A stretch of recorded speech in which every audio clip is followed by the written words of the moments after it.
hari kiamat adalah merupakan perwujudan dari kembalinya kita.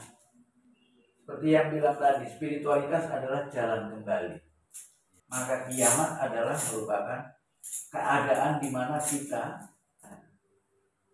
kembali kepada kemurnian. Ya, selama ini kehidupan kita selalu tergantung dan dipengaruhi oleh pikiran. Sebelum manusia itu menyadari siapa dirinya, maka kehidupannya adalah menjadi budak dari pikirannya sendiri. Bahkan setiap manusia tidak menyadari bahwa setiap diri adalah pikirannya. Setiap manusia belum mampu bedakan antara dirinya dengan pikirannya. Maka kiamat adalah merupakan pertanda bahwa kita mulai menyadari siapa diri kita yang sebenarnya, bahwa kita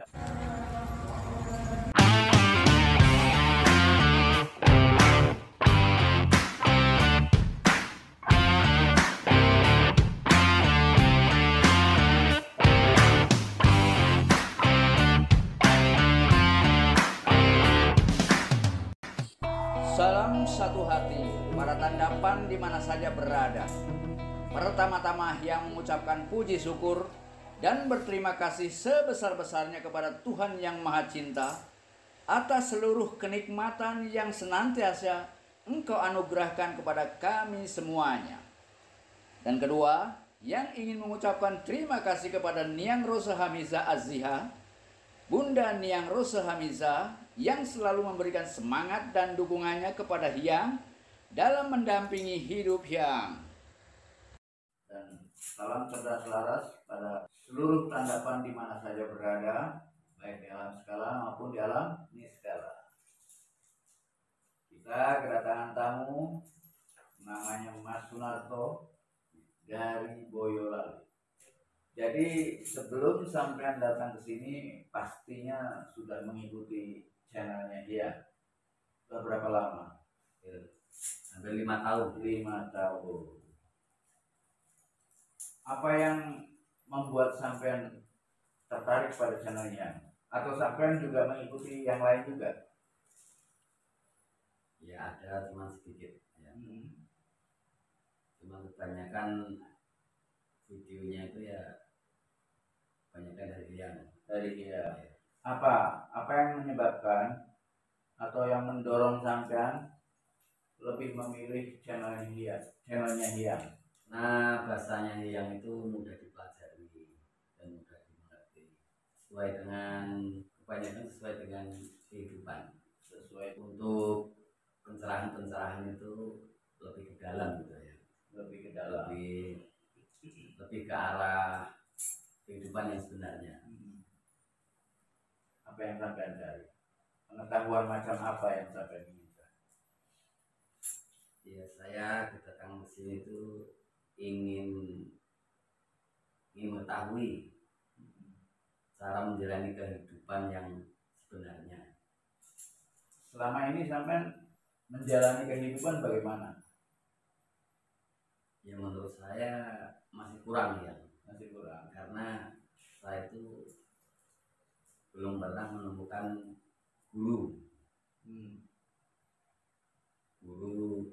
sebagai untuk menggali ilmu.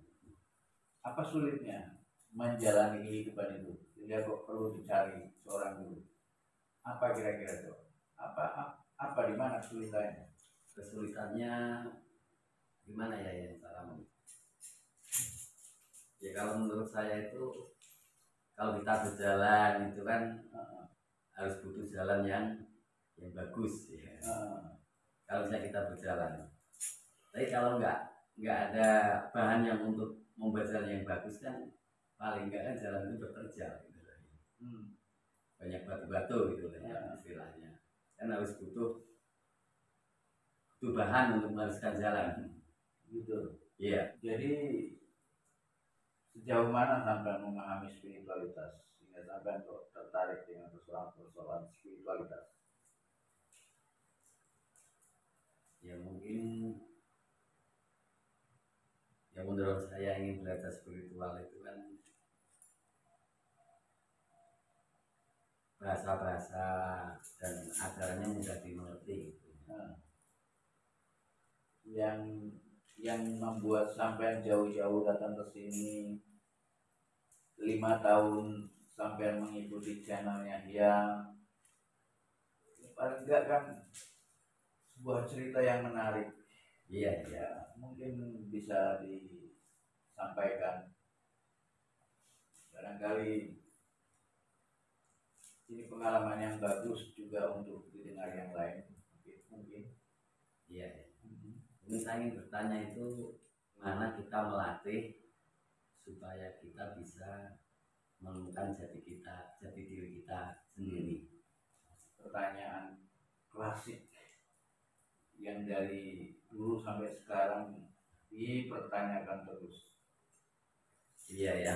Nah, ya itu yang dipertanyakan terus. Dan jawabannya ya akan berulang kali. Dan mungkin jawabannya tidak akan pernah beda. Dalam artian secara esensial tidak akan pernah beda.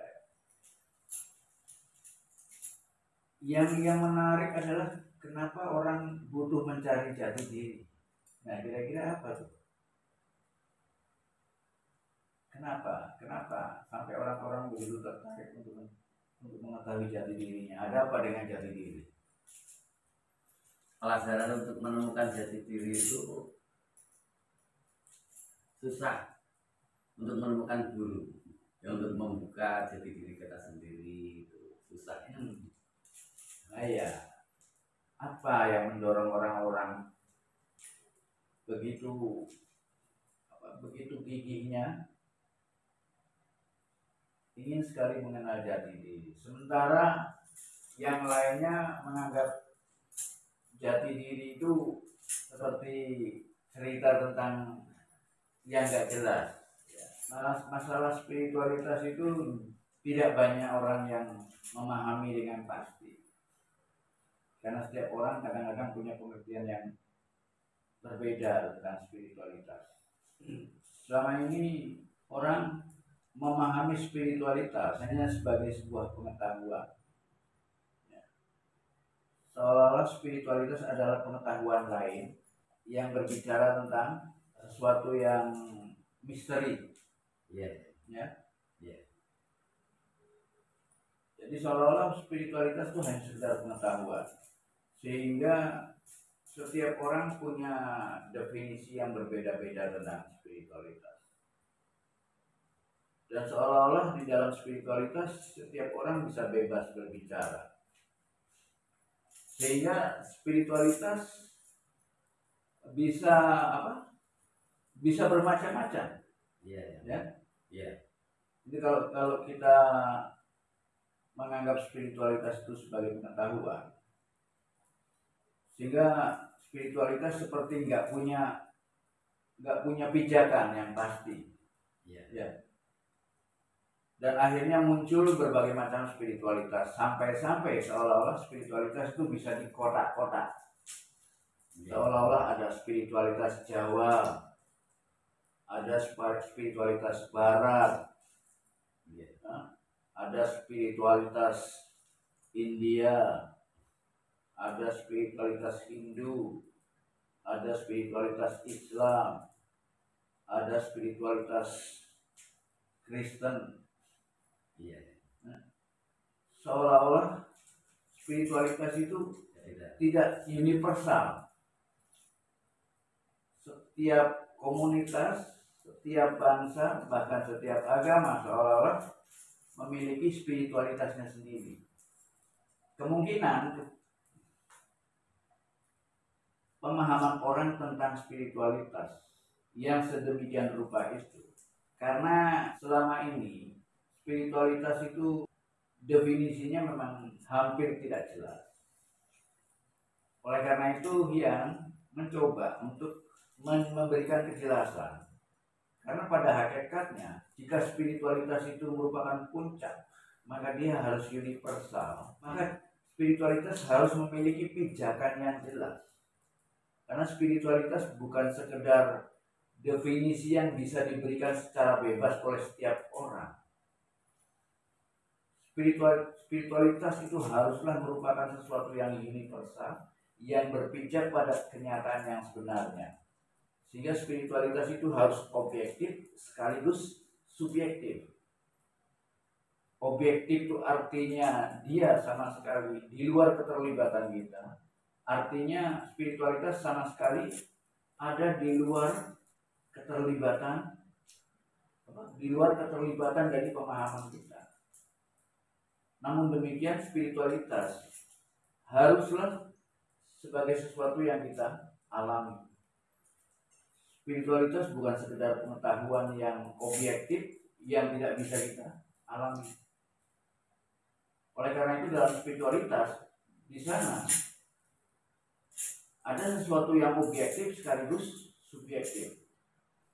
Maka spiritualitas, intinya spiritualitas itu adalah jalan kembali. Jadi kita berbicara di wilayah spiritualitas, agama, Tuhan, kebenaran, sampai bisa bertanya di seputar itu. Iya, ya. Kan banyak ini kan banyak teman-teman kita itu kan bertanya itu. Ya. Nah, yang kan pernah berbicara di YouTube itu ya kan kata-katanya kan kata-katanya itu kan Tuhan itu kan nyata dan Tuhan bisa mudah dikenal. Iya. Nah, cuman untuk mengenal Tuhan itu kan ada pembatas gitu. Maksudnya apa itu pembatas? Pembatas itu mungkin kalau yang katakan itu di situ ego. Penghalang. Iya, penghalang. Iya, ya. Nah, caranya untuk melihat Tuhan itu caranya bagaimana ya?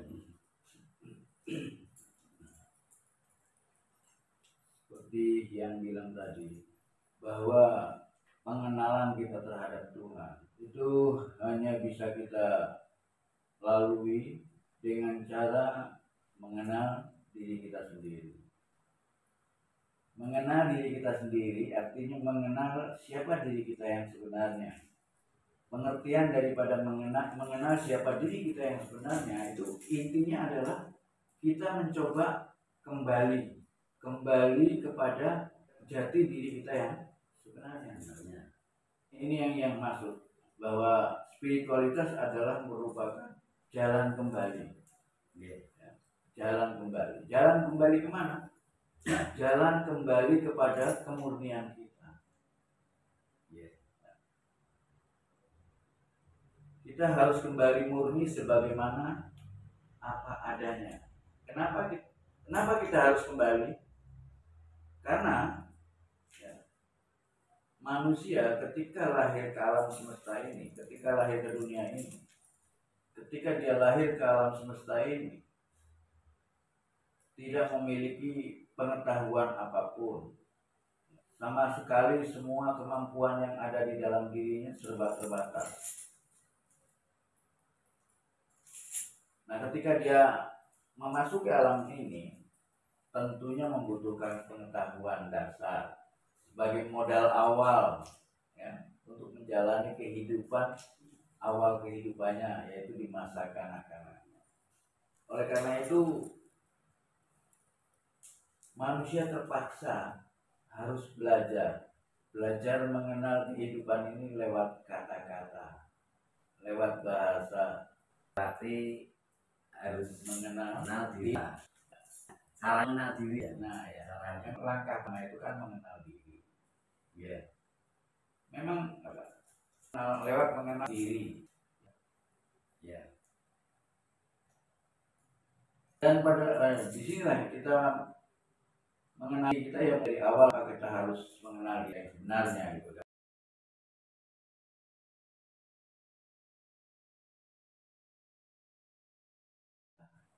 Kenapa kita harus mengenal siapa diri kita yang sebenarnya? Seolah-olah kata-kata itu memberitahukan kita bahwa diri kita yang kita ketahui sebetulnya bukan diri yang sebenarnya. Sehingga ada perintah untuk mengenal siapa diri kita yang sebenarnya. Nah itu Oleh karena itu ini butuh penjelasan, Ya. yang membuat kita harus sadar kenapa kita harus mengenal siapa diri kita yang sebenarnya. Lalu siapa yang saat ini kita ketahui tentang kita?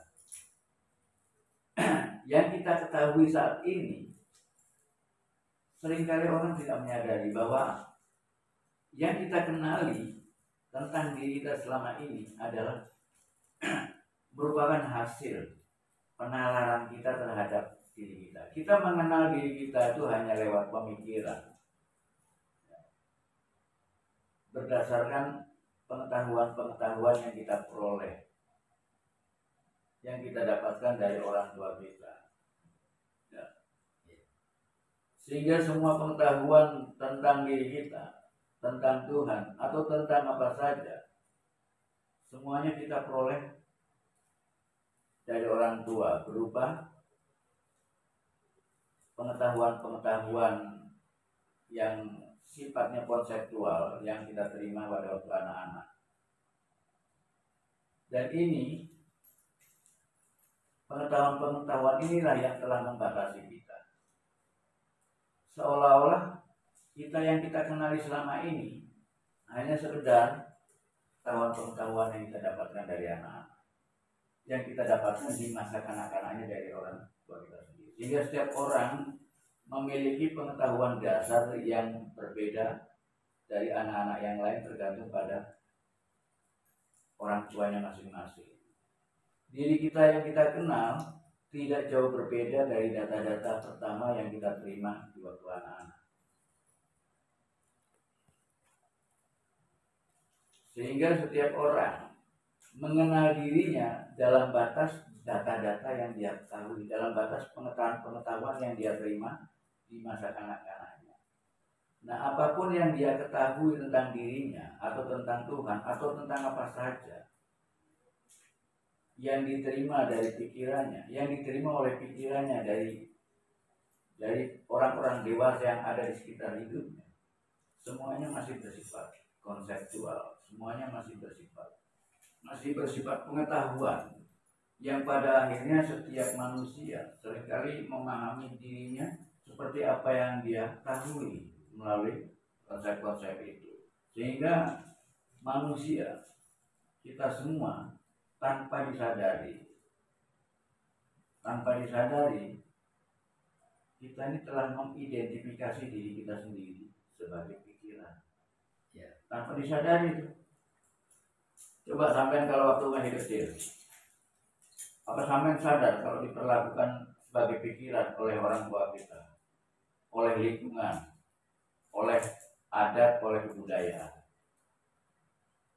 Ya, itu nggak sadar. Ya, kita diperlakukan sebagai pikiran. Coba kalau kita pada saat kita mencari ilmu, pada saat kita sekolah, kita seringkali merasa bahwa yang sekolah adalah kita. Ya. Dan kalau ditanya mau kemana, saya mau sekolah. Jadi yang sekolah siapa itu? Yang sekolah pikiran. Yang sekolah diri kita, Bukan pikiran. Karena dari jawaban itu kita tahu bahwa yang sekolah siapa. Kalau misalnya seorang anak ditanya mau kemana anak, saya mau menyekolahkan pikiran saya, itu benar. Tapi kan setiap orang nggak menjawab seperti itu. Iya. Iya kan? Iya. Artinya setiap orang tanpa sadar telah mengaku dirinya sebagai pikiran, bahwa yang sekolah adalah dia. Iya. Ya, berarti dia itu pikiran. Iya. Nah di sini kan orang sudah salah dalam mengidentifikasi dirinya.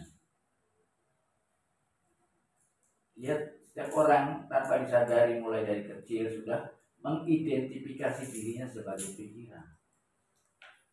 Jadi diri kita yang kita kenal selama ini tidak lain dan tidak bukan adalah pikiran itu sendiri.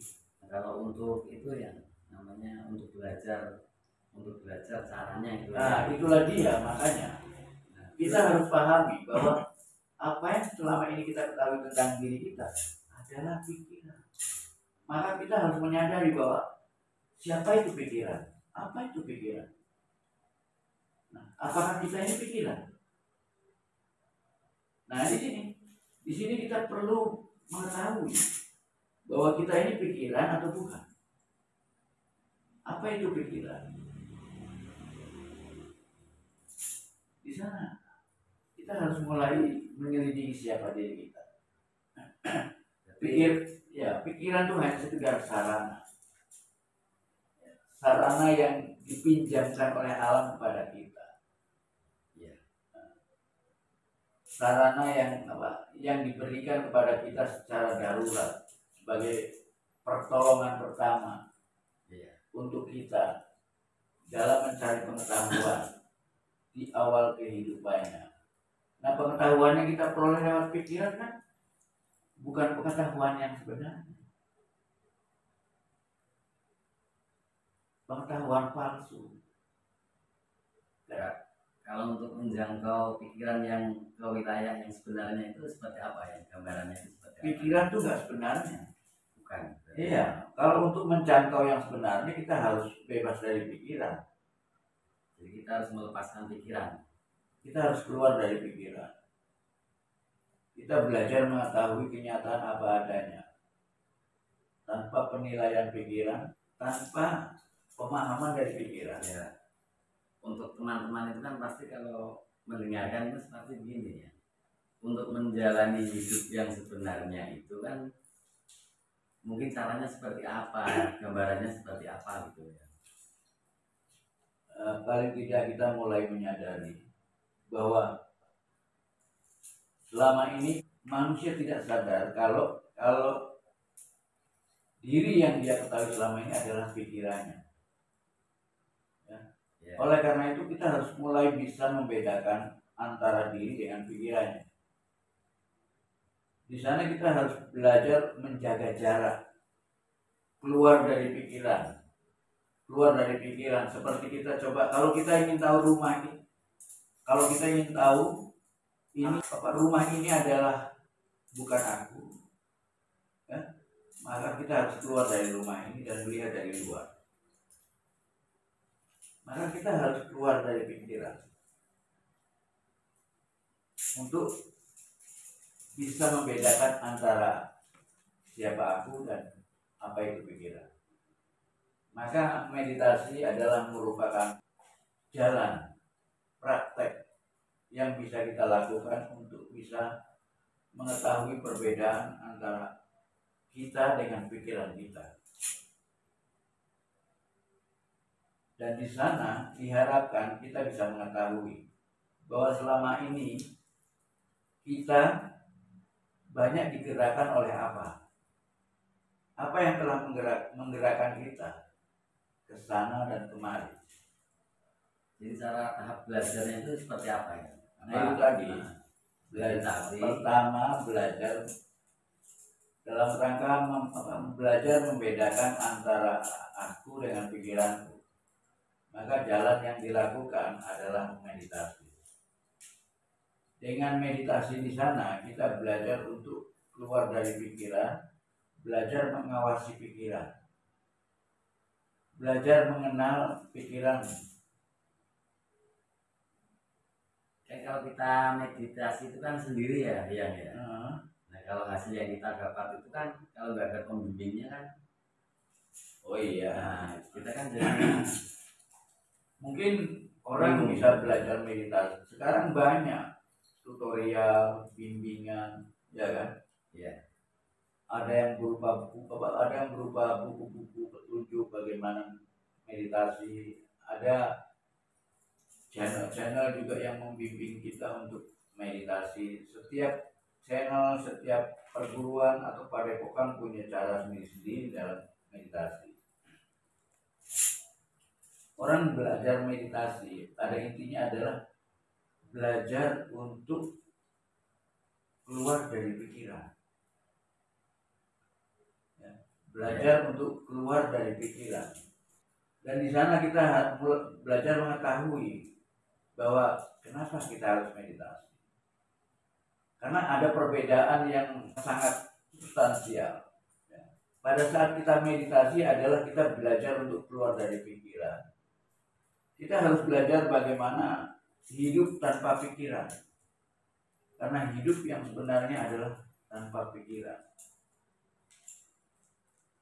Kita belajar menyadari siapa diri kita sendiri. Kesadaran hanya bisa kita upayakan lewat meditasi. Meditasi adalah belajar menghentikan pikiran. Atau dengan kata lain, belajar tidak terganggu oleh pikiran. Karena bagaimanapun juga pikiran itu tidak bisa dihentikan. Ya. Pikiran sama sekali tidak bisa dihentikan.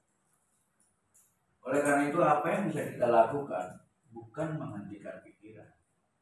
Karena menghentikan pikiran kesulitannya sama. Kesulitannya menghentikan itu malah sebaliknya membuat pikiran itu semakin kuat. Maka dengan jalan untuk agar kita terlepas dari ikatan pikiran dengan cara tidak memperdulikannya. Karena pikiran itu ketika semakin diperdulikan dia semakin kuat.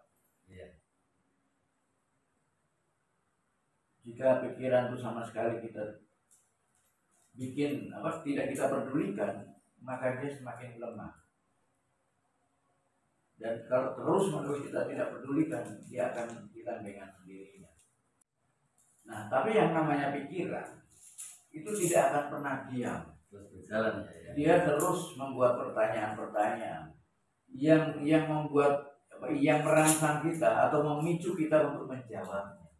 Pertanyaan-pertanyaan yang terus-menerus keluar itu sebenarnya bukan kita. Pikiran kita yang terus bertanya. Dan kita yang mencoba untuk menjawabnya. Jadi salah satu strategi pikiran agar kita selalu ada di dalam kekuasaannya, dia selalu membuat pertanyaan. Dan itu yang membuat kita rajin untuk mencari jawaban. Akhirnya kita terlibat dalam kegiatan berpikir. Dan kita akhirnya tidak mampu keluar dari pikiran. Karena pikiran paling rajin bertanya. Di sana seolah-olah ada dialog antara sampean dengan sampean. Dialog antara pikiran sampean dengan sampean. Pikiran bertanya pada sampean. Dan sampean mencoba menjawabnya melalui pikiran. Di sana seolah-olah ada dialog. Di situ tanpa disadari kita sedang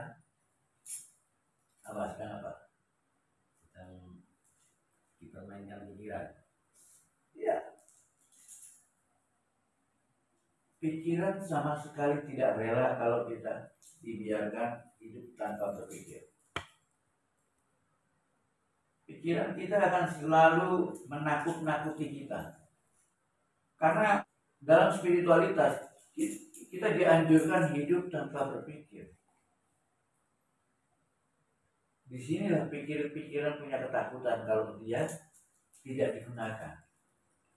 Kalau dia tidak dipakai lagi. Maka pikiran pun berupaya agar dia selalu digunakan. Kalau perlu dia bisa menguasai manusia. Pikiran itu berbeda dengan pekerjaannya. Maksudnya kan tidak membutuhkan pikiran. Mungkin ya kan ya. Dibatasi pikirannya lah, intinya seperti itu. Bagaimana Pak? Maksudnya kan hidup nggak harus pakai pikiran, kata Ian tadi. Ya. Apakah pekerjaan itu berbeda dengan pikiran? Pekerjaan ya. Kan hasil kerja itu kan hasil pikiran. Pikiran dan kerja jelas berbeda. Iya. Nah perbedaannya itu apa ya? Kan teman-teman itu banyak yang misalnya kan kalau orang kerja kan misalnya mencangkul, apa harus berpikir? Ya, iya, maksudnya seperti yang ada kejelasannya gitu. Kan orang beda-beda pandangnya itu kan. Pekerjaan apa yang menggunakan gas? Ya mungkin menulis atau Ya itu bagi seorang penulis. perbedaannya apa ya kalau misalnya sanggup sama menulis itu pekerjaannya itu? Ya kita tinggal hadapi semua kerjaan pada hari ini ya. Hadapi semua pekerjaan yang sedang kita lakukan dengan penuh.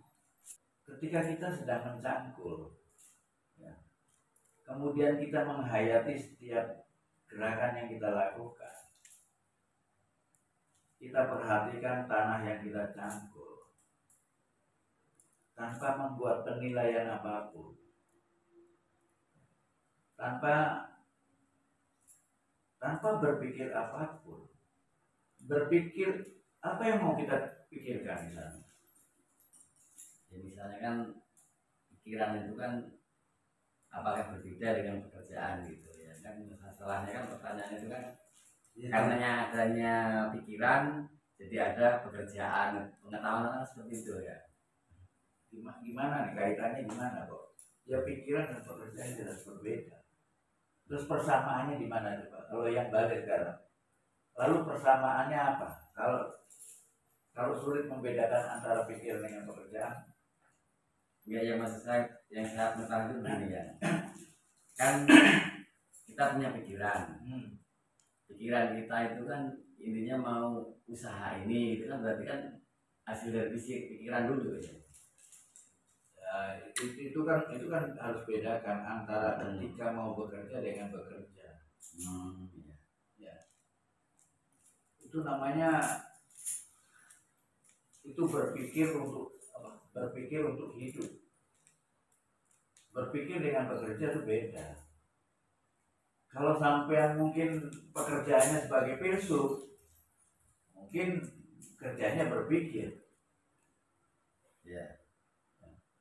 Mungkin ketika sampean belajar, ya mungkin berpikir di sana. Berpikir, ya, adalah merupakan jalan yang kita lakukan mulai dari kecil untuk menanamkan pengetahuan lewat kata-kata. Sehingga berpikir itu sudah menjadi kebiasaan kita dari kecil. Ya, dan kita memang kebiasaan ini sudah ditanamkan. Dari mulai kecil kita diajarkan untuk bertanya dan menjawab. Diajarkan berbagai macam pengetahuan.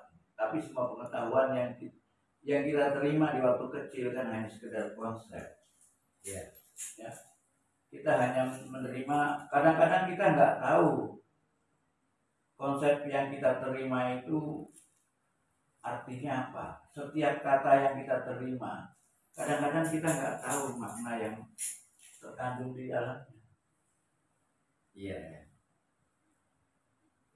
Jadi berpikir itu sudah kita lakukan mulai dari pertama, masih kanak-kanak. Dan ini yang membuat orang pada akhirnya sulit berhenti berpikir. Dan kemudian pada gilirannya pikiran itu akan menjadi gangguan bagi dia. Dan tidak sedikit orang jadi stres karena pikiran. Tidak sedikit orang jadi ketakutan dalam kehidupannya. Karena ketakutan itu muncul dari pikirannya. Iya. Ketakutan itu muncul dari ketidaktahuannya. Seperti ini ya kan, kebanyakan orang itu kan takut ya. Takut itu takut mati. Karena di dalam kematian itu waktu mau dikubur itu kan kebanyakan orang, pengetahuan orang itu kan disiksa. Kalau memang berkelakuan jelek itu kan akan disiksa para malaikat.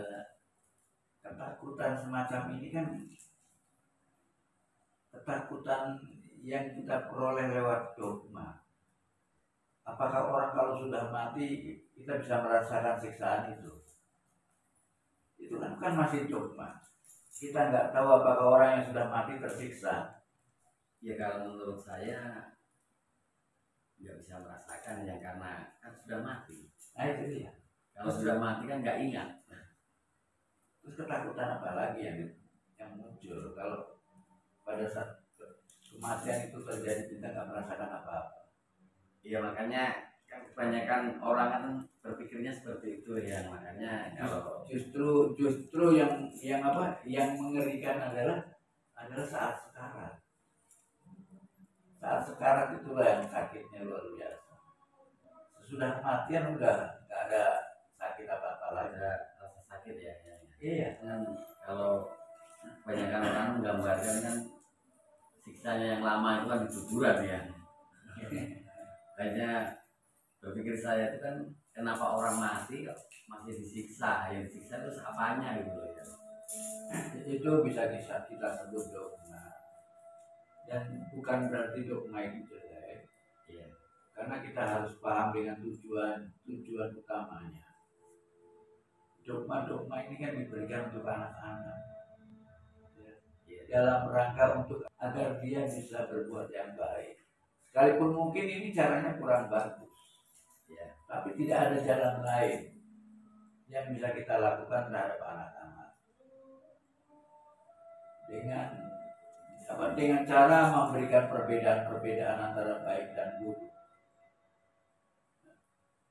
Kita dianjurkan untuk berbuat yang baik dan mengatakan bahwa yang buruk itu merugikan dan lain sebagainya. Maka untuk agar manusia bisa terjaga dalam kebaikan, maka perlu diberi gambaran-gambaran tentang akibat-akibatnya, agar manusia, anak-anak ini bisa menjaga dirinya karena takut pada akibat-akibatnya. Ya. Tapi memang setiap kejadian itu pasti berakibat. Tapi anak-anak seringkali tidak tahu bahwa setiap apa yang dia lakukan, dia katakan, semuanya akan berakibat. Tidak tahu. Nah, agar si anak itu mengetahui, maka diberilah dogma-dogma. Kamu kalau perbuatannya buruk masuk neraka, ya. Kalau baik masuk surga.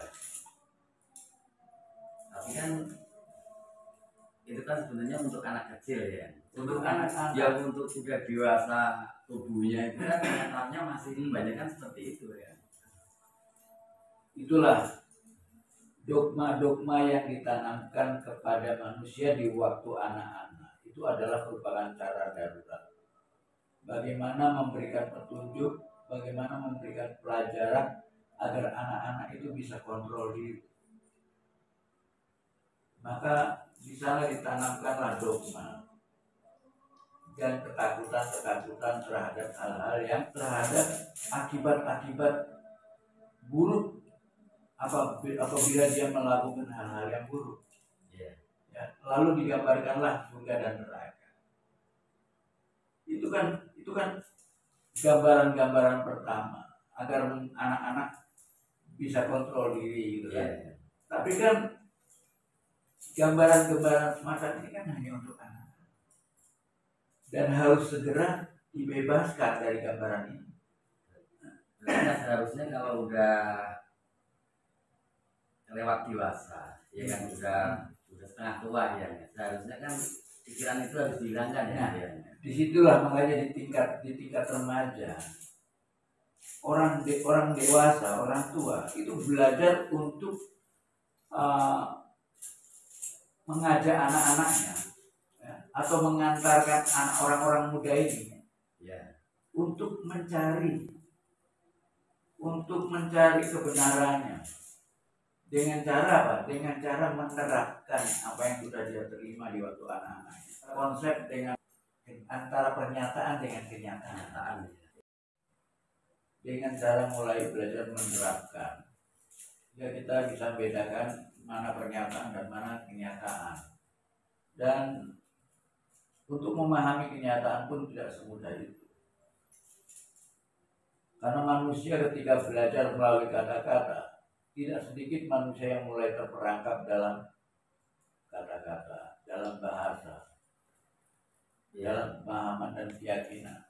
Dan ini yang pertanyaan yang terakhir untuk saya, itu kan mungkin bisa mewakili saudara-saudara kita yang di Boyolali gitu ya.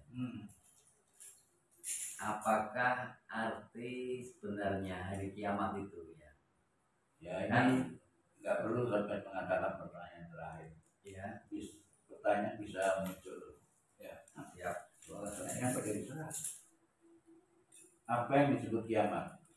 Iya. Apa yang sampean selama ini apa yang dipahami orang-orang tentang kiamat? Jadi dia ingin tahu dulu. Ya mungkin kiamat yang dipahami ya akhir bumi ini hancur gitu ya. Kehancuran. Iya, kehancuran. Terus bayangannya kan udah nggak ada hidup lagi di dunia ini. Itu ya. Iya ya. Pemahaman pengertian tentang kiamat itu mungkin banyak sekali ya. Di wilayah syariat mungkin pengertian kiamat seperti itu. Semua pemaknaan terhadap ajaran-ajaran waktu di anak-anak selalu diartikan dan diarahkan ke arah yang menakutkan. Ya.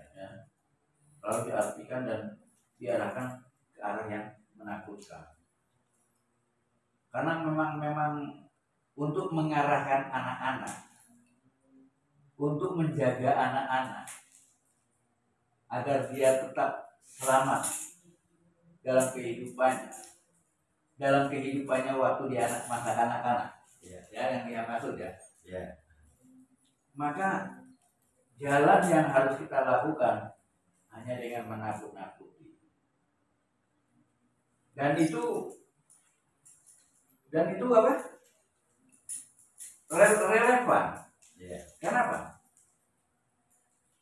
Tapi jelas ada batasnya ya. Karena yang namanya anak-anak belum mengenal bahaya. Iya ya? Iya. Coba anak-anak tanpa kita lakukan pelarangan, biarkan dia bebas. Kira-kira apa yang terjadi? Ya mungkin bisa celaka, bisa jatuh. Iya. Sampai punya anak, otomatis sampai banyak menakuti anak-anak sampai. Tujuannya kan agar anak itu selamat. Iya. Iya kan? Iya. Karena itu jalan pertama.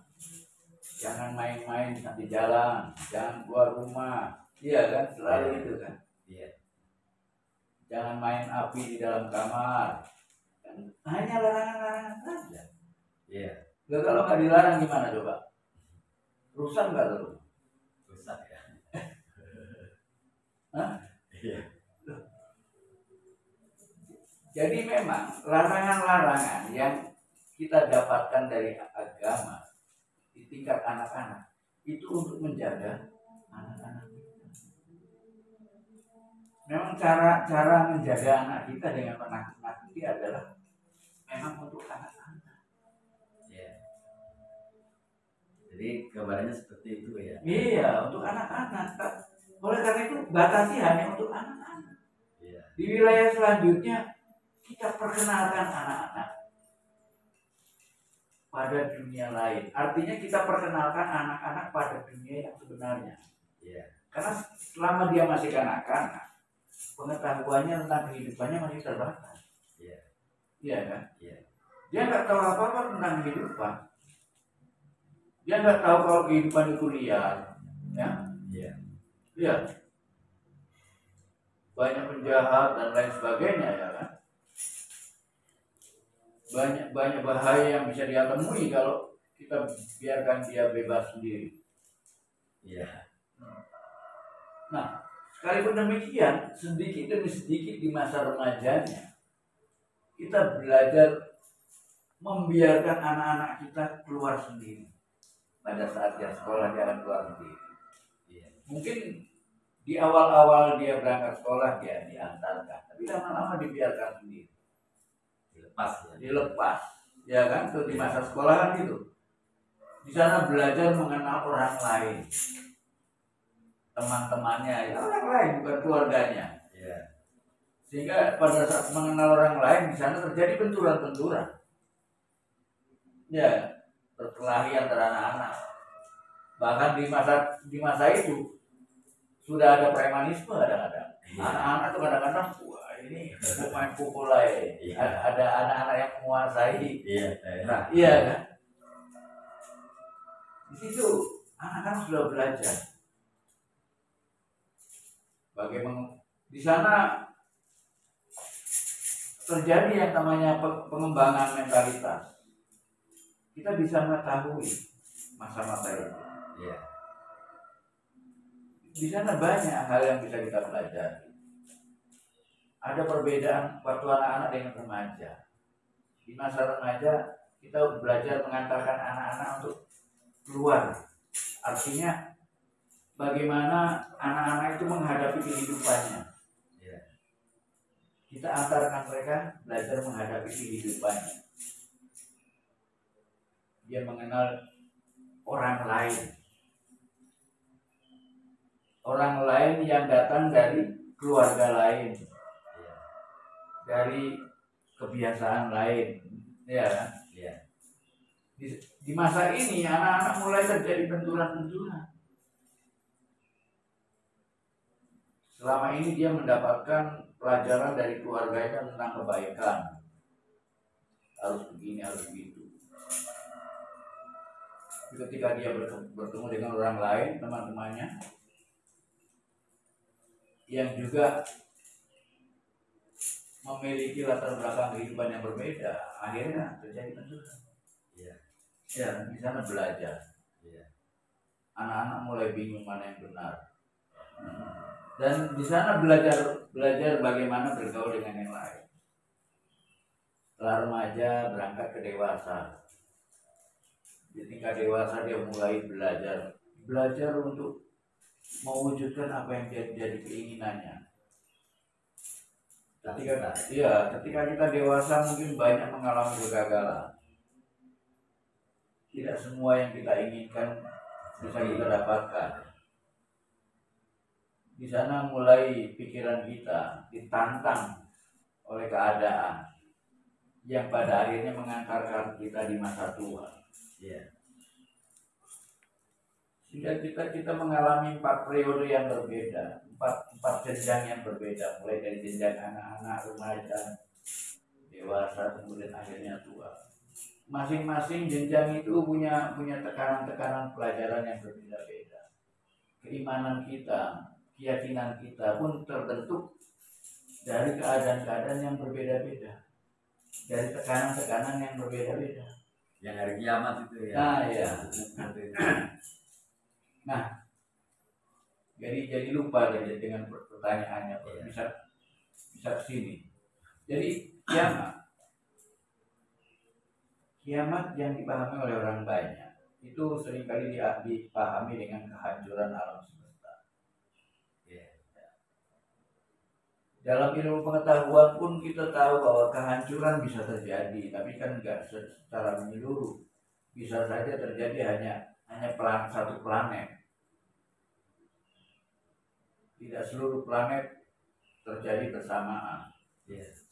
Kalau kita berbicara tentang kiamat dalam pengertian eskatologis. Tapi kalau kita bicara tentang kiamat berangkat dari arti kata kiamat yang sebenarnya. Kalau dalam Islam kiamat itu kan kalau kita kaji lebih dalam arti kata kiamat itu kan artinya bangkit. Iya, hari kebangkitan, bukan hari kehancuran. Iya. Iya kan? Iya. Jadi yang dimaksud kiamat adalah hari kebangkitan. Hari kebangkitan adalah hari di mana kita mulai menyadari diri. Siapa diri kita yang sebenarnya? Hari di mana kita terbangun dari tidur. Jadi hari kiamat adalah hari di mana kita terbangun dari tidur. hari di mana kita tercerahkan. Nah, hari kiamat adalah merupakan perwujudan dari kembalinya kita. Seperti yang bilang tadi, spiritualitas adalah jalan kembali. Maka kiamat adalah merupakan keadaan di mana kita kembali kepada kemurnian. Selama ini kehidupan kita selalu tergantung dan dipengaruhi oleh pikiran. Sebelum manusia itu menyadari siapa dirinya, maka kehidupannya adalah menjadi budak dari pikirannya sendiri. Bahkan setiap manusia tidak menyadari bahwa setiap diri adalah pikirannya. Setiap manusia belum mampu bedakan antara dirinya dengan pikirannya. Maka kiamat adalah merupakan pertanda bahwa kita mulai menyadari siapa diri kita yang sebenarnya, bahwa kita sama sekali bukan pikiran. Seharusnya kitalah yang mengendalikan pikiran, bukan kita yang dikendalikan pikiran. Nah, di masa kiamat ini, di masa kebangkitan ini, kita terbangun menyadari siapa diri kita yang sebenarnya, bagaimana seharusnya yang kita lakukan terhadap pikiran kita. Nah, itu arti kiamat yang harus kita pahami. Siap ya. Mungkin ya sudah cukup untuk saya pelajari. Tidak ada lagi. Sudah ya. Sudah puas jawabannya yang Oke. Yang itu udah senang. Iya.